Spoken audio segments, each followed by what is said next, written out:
welcome to Conversations, a production of the Oakville Chamber of Commerce. My name is Tim Caddigan, and I'm pleased to be your host for our series. Before we officially take a break for the summer, we're pleased to bring you a bonus episode of Conversations, and our guest on this web broadcast is Lindsay Boardman. Lindsay is a personal trainer and owner of Meraki Fitness and Sports Performance. With over 10 years in the fitness industry, she's gained experience through a variety of courses and as a presenter for CanFit Pro. Lindsay, thanks for joining us today. Thanks for having me. Now, Lindsay, your business is a relatively new operation. And when you were first ordered to close your doors as an entrepreneur and business owner, what goes through your mind as you realize you've got to shut down what you've just opened? Yeah, it was definitely a shock. I can say that in the 3 years almost that we've been open, I never would have thought that we would have been considered not an essential service. I think we all know that the health and fitness industry plays an important role in our communities when it comes to mental health, just an active lifestyle. So when we saw this, which I've never seen before, obviously in my career, it was definitely a shock for us. Yeah, you know what? I'd have to support the idea of an essential service because the only thing I've been active around is my kitchen since this thing broke out, and it's not obviously good. You and I have had a chance to sit in together on a couple of round tables with some politicians that we've brought into the chamber. They've talked about some of the programs that they've rolled out, and I'm curious to know a little bit about your situation and what it's been like to try to navigate through some of those programs.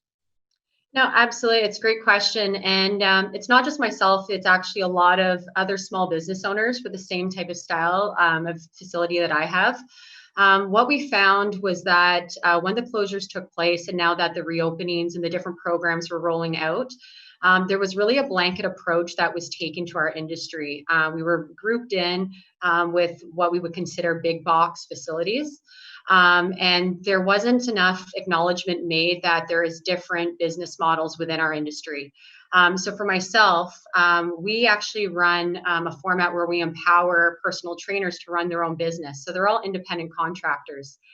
So when things came out about the wage subsidy, about that, it was a great way for us to be able to provide work for associates. Unfortunately, that does not apply to us. I was fortunate where I was able to apply for the STIBA loan. I did qualify through the first round. However, I do know a lot of small businesses that are still waiting for that. The problems with that, again, with the fact that many of us run off of independent contractors and we don't have employees, there were certain qualifications that we didn't meet. Something that I've still been struggling with, and I know a lot of people have been as well, has been the rent relief. Unfortunately, our landlord is still not interested in participating in this program. He has actually started to look into it. He said he would look at the paperwork. And I do believe that I will be one of the fortunate ones. But again, I know many, many, many people that did not it's not a matter of not qualifying for it. It's a matter of the landlords not wanting to participate.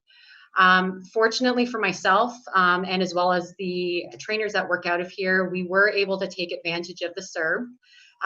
And we were really, really thankful that that was extended for an additional 8 weeks. For obvious reasons, our industry was one of the first ones closed. And for many larger facilities that are a part of phase 3, they're still not open. So they're approaching 4 months of no support when it comes to rent relief. Many of them not being able to access the wage subsidy. So even if they are offering online programs, they're still being 100% responsible to pay out those wages. And then obviously, if the CERB wasn't there, you'd have a lot of people that were going to be stuck in a situation where we're still floating the boat at our businesses, but we also have our personal finances and lives to take care of as well. And your model is obviously different with a smaller facility. What about your model has allowed you to open? The big box gyms aren't there yet. What are the measures you're taking to help keep your staff and clients safe? Yeah, absolutely. So we were closed for 116 days. So it seems absolutely crazy, feels like a lifetime. But the one thing I can say for sure was that if I wasn't persistent with my emails, taking part in obviously the calls that you guys provided, and really doing my research when it came to calling the Ontario Stop the Spread business line, calling our bylaw officers, I can guarantee 100% that I would still be closed as well as other small studios in our area. The biggest change and factor actually came about from our last call that I was able to sit in with, where Stephen Crawford was finally able to get us some clarification. Under phase 2, what it said was that personal trainers were only allowed to work outside gyms. So the gray area that was there, what we found was that, one, it was allowing for personal trainers to be able to go into people's homes and do in-home personal training, where we really considered that there was more safety risks for the trainers as well as clientele. When you're in an environment where you can't control the cleaning, you don't know who's been there, so you can't really track attendance. So there was also quietly on June 26th, a news release that was put out from the Ontario government. Unfortunately, it was a quiet release that still a lot of smaller facilities like myself aren't aware of. There was an amendment made to phase 2, which allowed for personal training and small programs to begin if it was for amateur or professional athletes. The government's own definition of what an amateur athlete is a person that participates in a sport or in something like personal fitness, so working out for the purpose of leisure. So when we saw that, and as well as the fact that the amendment was made for sports and non-recreational fitness facilities, and after I consulted with my business license, nowhere did it have me in the category of fitness studio or gyms. And many other small studio owners are in the same situation as me. We are actually not gyms. So therefore, we should not have been put in that blanket approach when it came to the phase 3 reopenings. There's been so much gray area. Unfortunately, I have referred to us as the forgotten industry. It's very, very hard to find guidelines on what is expected to be in place in order to reopen. And as I mentioned, some of these quiet releases or amendments are not listed on the Ontario Stop the Spread business line. So for small business owners, I call, unfortunately, that website the Coles notes of the actual rights that we have as business owners. And it's not until you dig deep into the legislation and read the fine print that's where they've provided the clarification. So Stephen Crawford and his office were amazing with that. They did consult with the Premier's office and sent me a letter last week letting me know that selected services based on the category that I'm a micro gym, so micro facility, 5,000 square feet or less, that I was able to resume my programs. I'm really excited about the fact that I was able to share that information with some other local business owners that were a part of a group that we had over the last 4 months to support each other. And even with that, there was still some business owners from their own local MPs that were not aware of the changes that were made, and they were still being told they could not open. Thankfully, those MPs did consult with Mr. Crawford's office, and they have now been allowed to open. So from our group, we had about 25 business owners.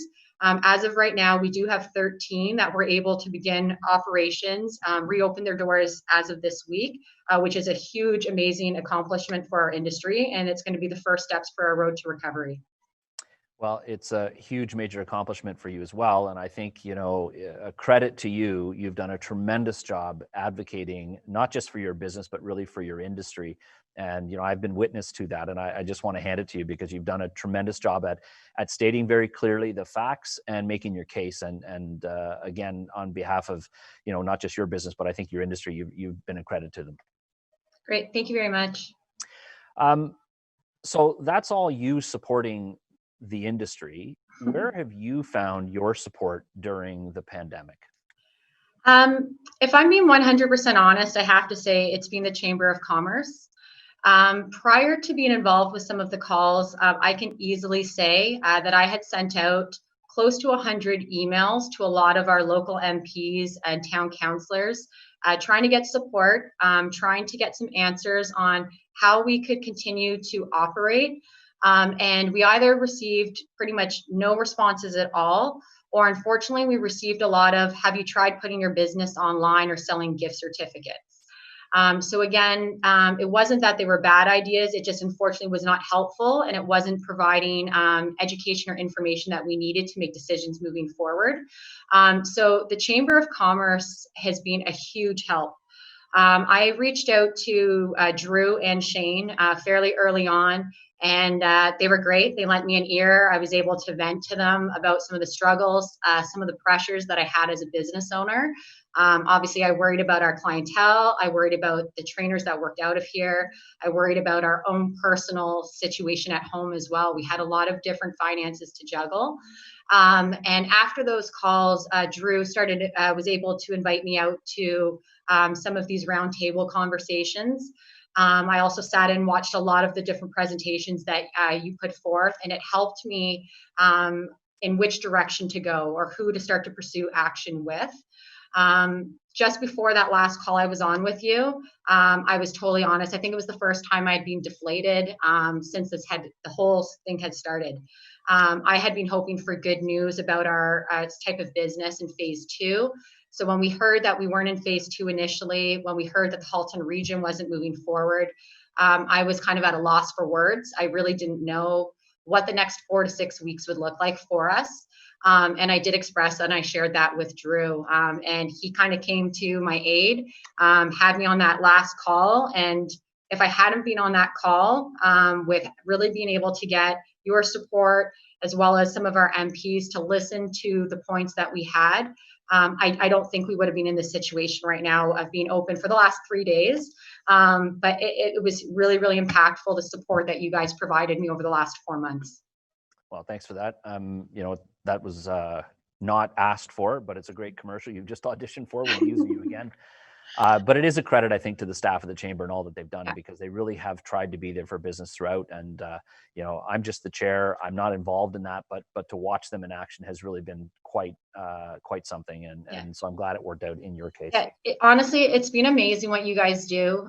You were able to provide a platform for small business owners to really express how they feel or what support they needed. And I can say the entire team, you guys truly did go to bat for us. And so it definitely did not go unnoticed. So thank you very much for all your hard work. That's absolutely terrific to hear that. If you could go back to, late February or early March, if you're able to give yourself some advice, what would you say to yourself now from then? I think one thing that we definitely could have done different from the get-go, it was something that had been on our kind of to-do list for a while, was making sure that there was more of an online or social presence from our business. When we finally did obviously hear that we had to close the doors, we were one of many personal trainers or businesses that all of a sudden flooded Zoom and the online world, trying to get our businesses out there in order to be able to continue to get some type of financial support. With that, with so many people coming on, it's a program that's continuing to grow.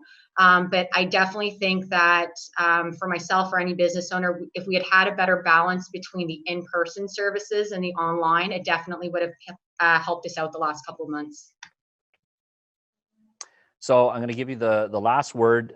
Give us the quick 30-second commercial for your business and why people should be looking to join as soon as possible. All right, thank you. So as I mentioned, we've been open for the last 3 days. We have had amazing feedback.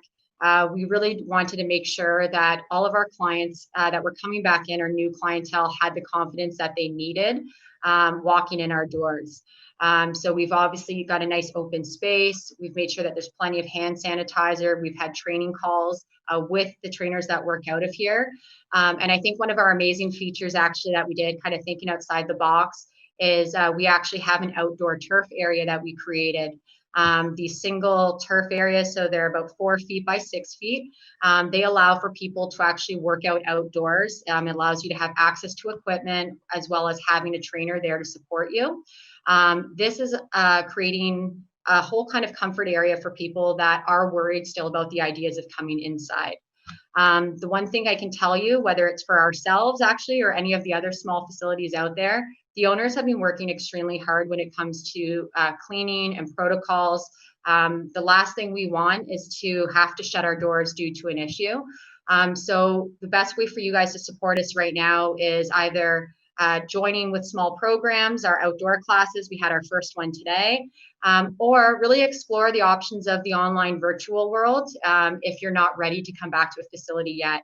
And the one thing I always say that's kind of free support for small businesses is even if you can leave a review, if you've been to our facility or someone else's facility and you enjoyed it, definitely leave us a review. That helps us huge. All great suggestions. Lindsay, thanks for joining us today. It was a pleasure speaking with you. Great. Thank you so much, Tim. I really appreciate it. Lindsay Boardman from Meraki Fitness. Thanks again, Lindsay, for joining us today and telling us a little bit about your industry. I also want to thank everyone for watching at home and for your support throughout our short season. We would love your feedback. If you have ideas for guests for next season, please let us know by dropping us a line in the comment section or emailing us at info@oakvillechamber.com. We are taking a break for the summer, but we'll be back at it with a new season of conversations brought to you by the Oakville Chamber of Commerce in the fall. Thanks again and have a safe and productive summer.